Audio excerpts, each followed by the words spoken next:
On January 1st, 2027, American defense contractors and manufacturers hit a regulatory wall. By federal decree, they must stop all purchases of specific minerals and components from foreign adversaries. The ban targets materials sourced from China, Russia, Iran, and North Korea. It covers the essential building blocks of modern technology: rare earth elements, high-strength magnets, tungsten, and tantalum. These materials are found in everything from the guidance systems of missiles to the processors in your laptop. Currently, roughly $6.5 trillion of global manufacturing depends on a supply chain that China largely controls. This deadline transforms a long-term geopolitical concern into an immediate threat to national security. If the domestic supply isn't ready by 2027, the assembly lines for American defense tech will simply stop. To prevent that, Washington is pouring tens of billions of dollars into nearly 150 domestic mining and processing companies, specifically aimed at breaking the Chinese monopoly on the sector. The challenge is visible in the data. 2025 U.S. demand for rare earth magnets is projected at 48,000 metric tons, but current domestic supply is a tiny sliver, just 300 tons. Even with rapid expansion, it'll reach only 5,000 tons by year-end. This 43,000-ton gap proves that financial investment cannot instantly materialize a physical supply chain. The math simply does not support the political timeline. The United States holds significant reserves of these minerals in the ground. The problem is that the infrastructure to get them out has largely disappeared. We haven't produced tungsten domestically since 2015, or tantalum since 1959. Even when you get the ore out of the ground, raw dirt is useless for manufacturing.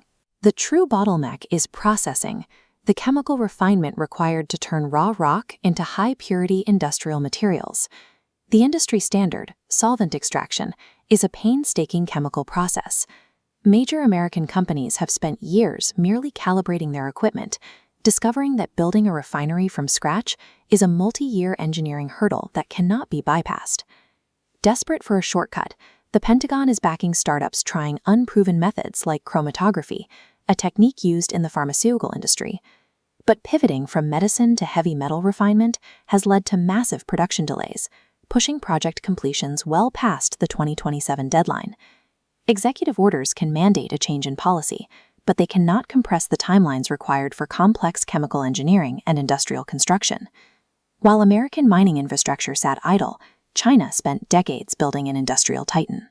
They now control more than 80% of the global minerals refining sector. Beijing maintains this dominance through state-backed economic strategy.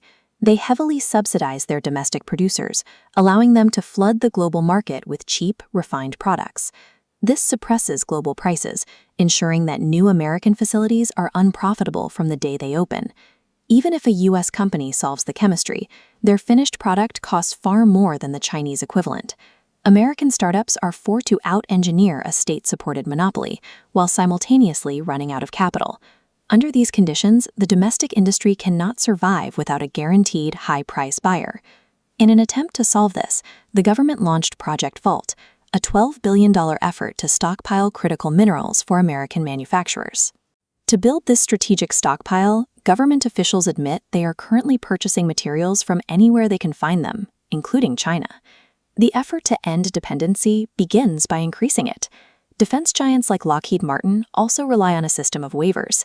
They are legally permitted to bypass the ban and buy Chinese materials because they have immediate orders for jets and missiles that cannot wait for a domestic supply chain to emerge. U.S. mining startups argue these waivers are the problem. Without guaranteed orders from defense contractors, domestic mines cannot secure the massive investment needed to scale their operations. Mining companies require defense orders to fund their infrastructure, but defense contractors cannot stop weapon production to wait for domestic minerals that haven't been processed yet. With mines dormant, chemistry unproven, and market economics favoring the incumbent, the January 2027 deadline is a physical impossibility for the domestic industry.